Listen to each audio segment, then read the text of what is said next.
యెహోవా రాజా నీ బలమును బట్టి సంతోషించుచున్నాడు, నీ రక్షణను బట్టి అతడు ఎంతో హర్షించుచున్నాడు. అతని మనోభిష్టము నీవు సఫలము చేయుచున్నావు. అతని పెదవులలో నుండి వచ్చిన ప్రార్థన నీవు మానక అంగీకరించుచున్నావు. శ్రేయస్కరమైన ఆశీర్వాదములతో నీవు అతనిని ఎదుర్కొనుచున్నావు. అతని తల మీద అపరంజి కిరీటము నీవు ఉంచియున్నావు. ఆయుస్సు నిమ్మని అతడు నిన్ను వరమడుగగా నీవు దానిని అతనికి అనుగ్రహించి ఉన్నావు. సదాకాలము నిలుచు దీర్ఘాయువు నీవు దయచేసి ఉన్నావు. నీ రక్షణ వలన అతనికి గొప్ప మహిమ కలిగెను. గౌరవ ప్రభావములను నీవు అతనికి ధరింపజేసి ఉన్నావు. నిత్యము ఆశీర్వాదకారకుడుగా నుండునట్లు నీవు అతని నియమించి ఉన్నావు. నీ సన్నిధిని సంతోషముతో అతని నుల్లసింపజేసి ఉన్నావు. ఏలయనగా రాజు యెహోవా యందు నమ్మిక ఉంచుచున్నాడు. సర్వోన్నతుని కృపచేత అతడు కదలకుండా నిలుచును. నీ హస్తము నీ శత్రువులందరినీ చిక్కించుకొనును. నీ దక్షిణ హస్తము నిన్ను ద్వేషించు వారిని చిక్కించుకొనును. నీవు ప్రత్యక్షమైనప్పుడు వారు అగ్నిగుండము వలె అగుదురు. తన కోపము వలన యెహోవా వారిని నిర్మూలము చేయును. అగ్ని వారిని దహించును.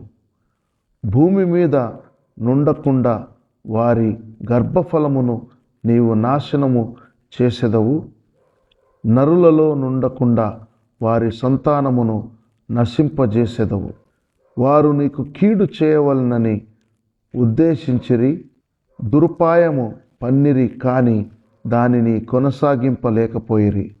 నీవు వారిని వెనుకకు త్రిప్పివేసెదవు. నీ వింటి నారులను బిగించి వారిని ముఖము మీద కొట్టుదువు.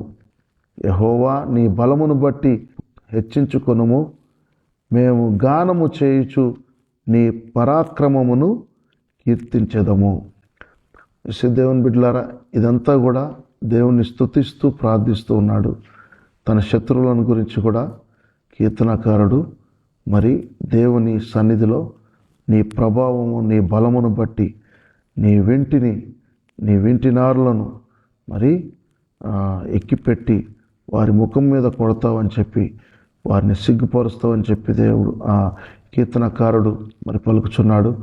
యెహోవా రాజు నీ బలమును బట్టి సంతోషించుచున్నాడు, నీ రక్షణను బట్టి అతడు ఎంతో హర్షించుచున్నాడు. యెహోవా రాజును బట్టి రాజు నిన్ను బట్టి సంతోషిస్తున్నంటే తను రాజుగా ఉన్నాడు కీర్తనకారుడు.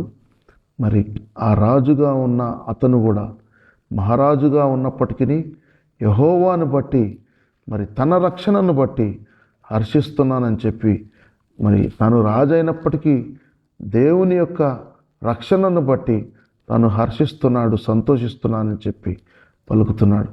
సో దేవునికి ఇష్టమైనటువంటి తన మనోభిష్టము ప్రకారము సఫలము చేయుచున్నావు నన్ను అని చెప్పి అతని పెదవులలో నుండి వచ్చిన ప్రార్థన నీవు మానక అంగీకరించుచున్నావు అని చెప్పి మరి పలుకుతూ ఉన్నాడు. తను ప్రార్థన చేసిన ప్రతి ప్రార్థన దేవుడు వింటున్నాడని చెప్పి తను పలుకుతున్నాడు. హల్లెలూయా. దేవుడు ఆశీస్సులు ఇచ్చే దేవుడు, ఆశీర్వాదాలను ఇచ్చే దేవుడు, మరి ఆయుష్ను కూడా పెంచే దేవుడు అని చెప్పి ఈయన దేవుణ్ణి ఘనపరుస్తున్నాడు. ఎందుకంటే తను ఇశ్రాయేలు చరిత్రను చూసి ఇశ్రాయేలు చరిత్రను ఎవరు కూడా మాపలేరు. కాబట్టి ఇశ్రాయేల్ని పోషించి ఇశ్రాయేల్ని కాపాడు దేవుడు, కొనుకడు నిద్రపోడు. ఇశ్రాయేలులో ఎవరికైతే దేవుడు ఆయుష్ను పెంచాడో ఆ ఆయుష్ను బట్టి మరి దావీదు మరి మహారాజుగా ఉంటూ కూడా నీవే ఆయుష్నిచ్చేవాడు, నీవే ఆశీర్వాదాలను ఇచ్చే దేవుడు, నీవే గర్భఫలాన్ని దీవించేవాడు, నీవే గర్భాన్ని శపించే దేవుడు కూడా నీవే. మా శత్రువులను శపించే దేవుడు.